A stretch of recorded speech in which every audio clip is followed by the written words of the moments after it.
Il y a exactement 4 mois maintenant que j'ai posté ma dernière vidéo concernant le sujet Upwork sur la chaîne où je vous ai donné des codes importants pour pouvoir vous mettre en avant sur cette plateforme là. Il y a exactement 4 mois que je vous disais que j'ai généré $4,000 sur Upwork, c'est-à-dire de 1000 à $4,000.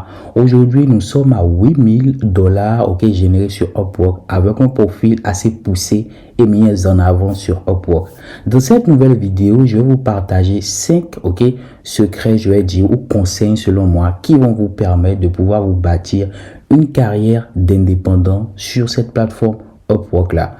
Nous allons parler aujourd'hui des astuces que je trouve quand même importantes qui vont vous permettre petit à petit de pouvoir vous mettre en avant déjà sur Upwork et aussi de pouvoir bâtir, comme je l'ai dit précédemment, une carrière assez solide. Restez jusqu'à la fin de la vidéo parce que j'ai une très bonne nouvelle à vous annoncer par rapport à ce sujet d'Upwork là, Donc à travers la notion de freelancer en Afrique, nous allons parler de tout ça dans cette vidéo. Donc si vous êtes prêts, c'est parti.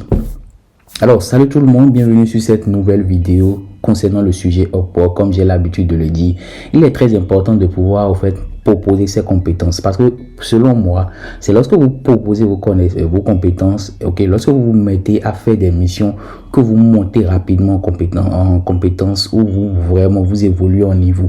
Vous ne pouvez pas rester de manière statique, quelque part à ne faire que la même chose plusieurs fois et vous dire que vous voulez monter en compétence. Je trouve que quand même la meilleure manière de se challenger lorsqu'on est dans le domaine de l'informatique, que ce soit en programmation, en réseau et tout ça, c'est de travailler sur des projets dont vous n'avez aucune idée de comment ça marche. Moi, c'est ce qui me permet de pouvoir monter en compétence, de pouvoir me challenger au fur et à mesure tout au long de ma carrière professionnelle. Donc, comme je l'ai dit dans cette nouvelle vidéo, je vais générer exactement $8,000 sur Upwork.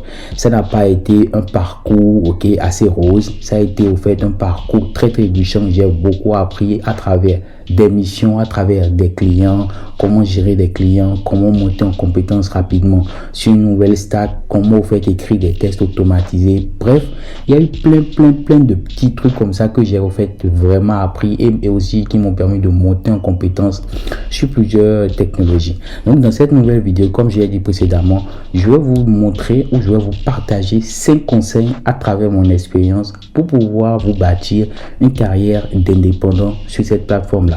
Donc pour commencer, tu likes, tu t'abonnes, et tu mets en commentaire ce que tu penses, de tous ces conseils là. Et surtout, quels sont les conseils qui te parlent. Donc sans plus tarder, on va passer au premier conseil. Alors, le premier conseil, selon moi, en réalité, lorsqu'on débute une carrière d'indépendant, que ce soit sur Upwork, que ce soit sur n'importe quelle plateforme, c'est de bâtir un profil solide.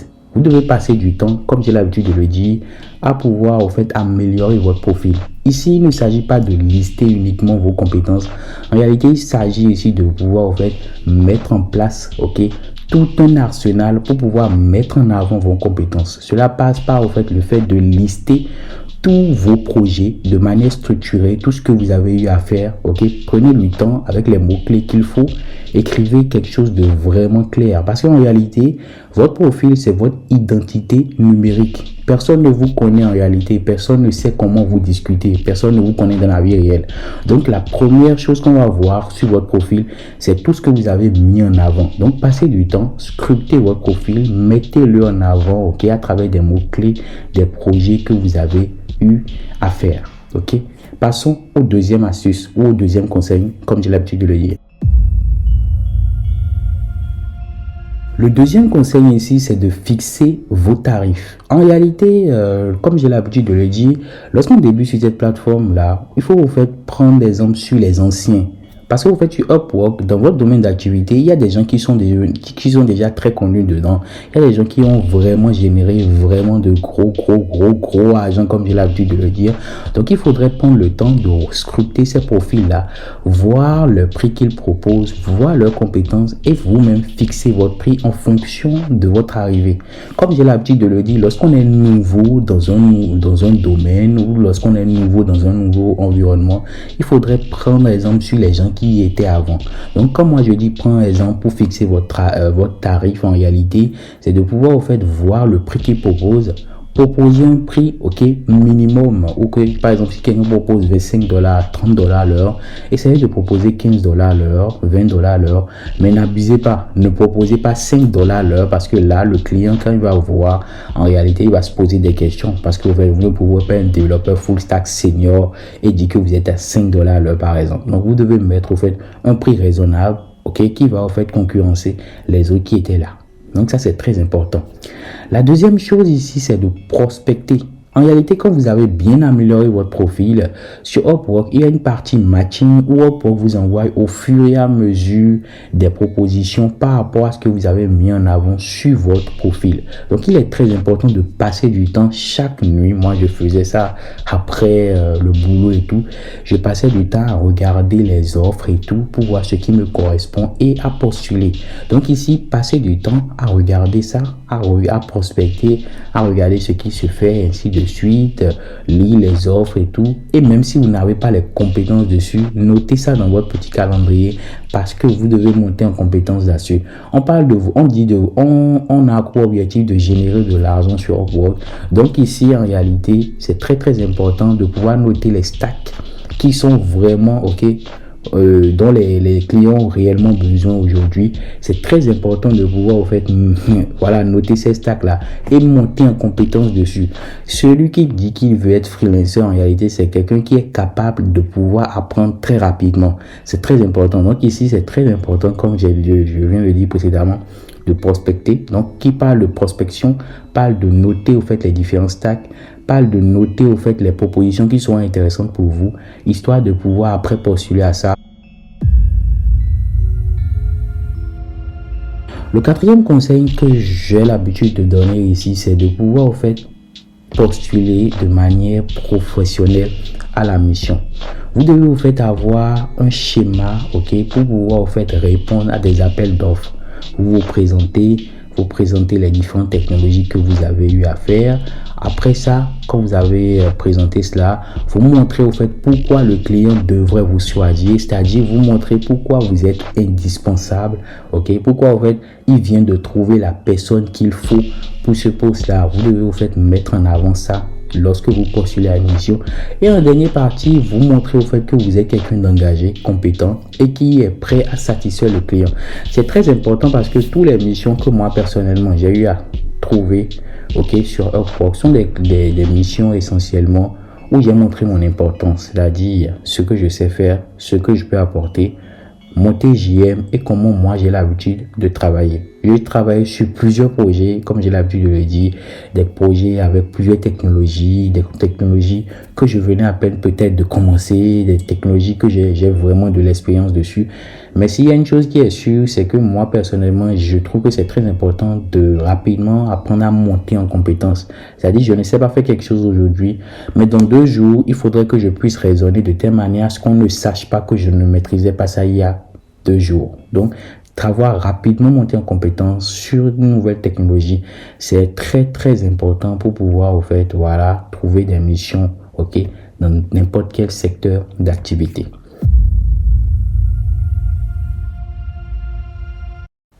Très important, c'est d'être compétent. En fait, je peux vous dire une chose très importante dans ce truc, c'est que vous pouvez trouver votre première mission par chance, ok. Peut-être un client vous appelle aujourd'hui sur la plateforme ou sur n'importe quelle plateforme et vous travaillez avec lui sur la plateforme et vous ne trouvez plus d'émission après.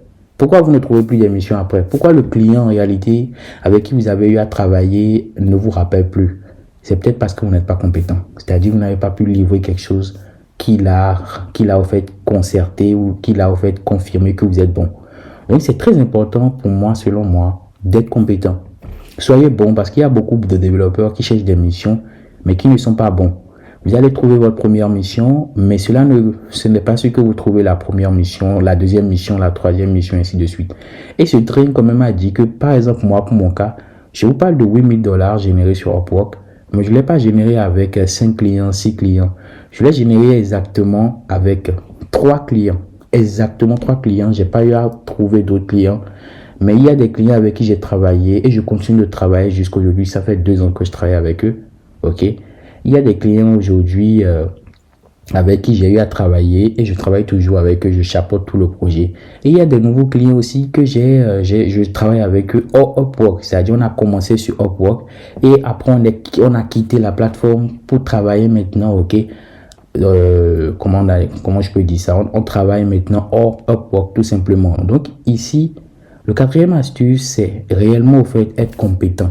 Il faut être compétent dans votre domaine, dans tous les interviews, dans tous les podcasts ou dans tout ce que dans tout ce qu'on m'appelle à faire, par exemple, donner des conférences, partager des stacks et ainsi de suite. C'est ce que c'est justement au fait que je me concentre. C'est-à-dire être compétent dans ce que vous faites. Soyez bon. Quand vous êtes bon, on peut dire que le premier client, c'est par chance, mais le deuxième client, c'est pas une chance. Le troisième client, non, n'est pas une chance, ainsi de suite. Donc, soyez compétent dans votre domaine. Le dernier conseil, comme j'ai l'habitude de le dire, c'est passer du temps à demander des avis. Parce qu'en réalité, lorsque vous travaillez avec quelqu'un et vous finissez la mission, ne le laissez pas partir comme ça. Demandez-lui de mettre des avis sur votre travail, de pouvoir, en fait, dire ce qu'il a pensé, de pouvoir vous mettre des étoiles. Et c'est par cela, au fait, que Upwork va vous mettre déjà en avant, de deux. Lorsqu'un client va venir sur votre profil, il va voir que vous avez eu à travailler avec d'autres personnes. Et les personnes, au fait, ont vraiment aimé votre manière de travailler, ce qui va le concerter ou va l'amener à vous appeler ou à vous proposer, ok, son projet pour que vous puissiez travailler avec lui. Parce que oui, il y a des parties où vous n'avez pas forcément besoin de postuler à des missions. C'est le client en réalité qui vous appelle automatiquement pour vous proposer son projet.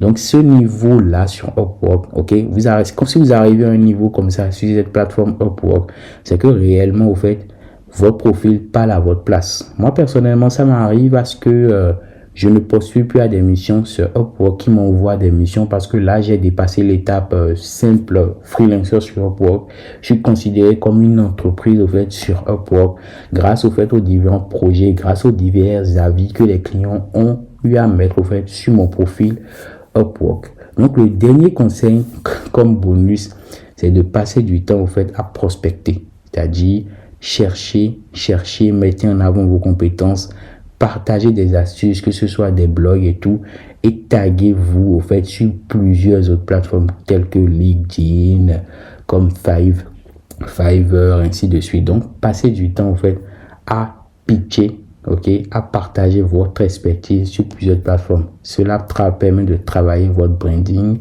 ok, et va vous attirer, ok, indirectement des clients. Alors, je suis à la fin de la vidéo. Comme je l'ai dit, il y a un petit bonus.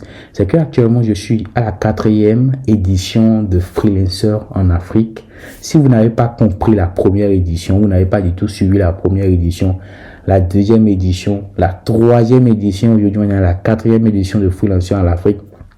L'objectif ici, c'est de vous permettre de pouvoir trouver des missions, ok, sur la plateforme Upwork depuis l'Afrique. Donc, ça passe par le fait de regarder votre profil Upwork, de pouvoir l'améliorer, de pouvoir vous faire monter en compétence sur des divers stacks et vous trouver votre première mission sur Upwork. Ce qui est très important pour toutes les éditions de Freelancer en Afrique sur JeuxLab, c'est lorsque vous trouvez votre première mission, le travail pour moi, il est terminé.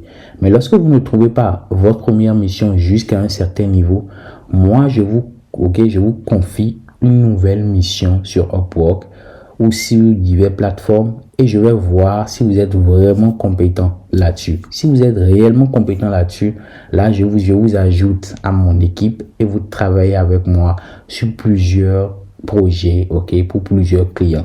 Donc, n'hésitez pas, le lien sera en bas de la description. Remplissez le formulaire, vous serez contacté par une équipe de JeuxLab pour pouvoir en fait voir vraiment si vous avez les compétences nécessaires pour pouvoir en fait postuler ou pouvoir en fait rejoindre la 4e édition de Freelancer en Afrique. Je vous donne rendez-vous pour la prochaine vidéo. Sinon, portez-vous bien. Ciao.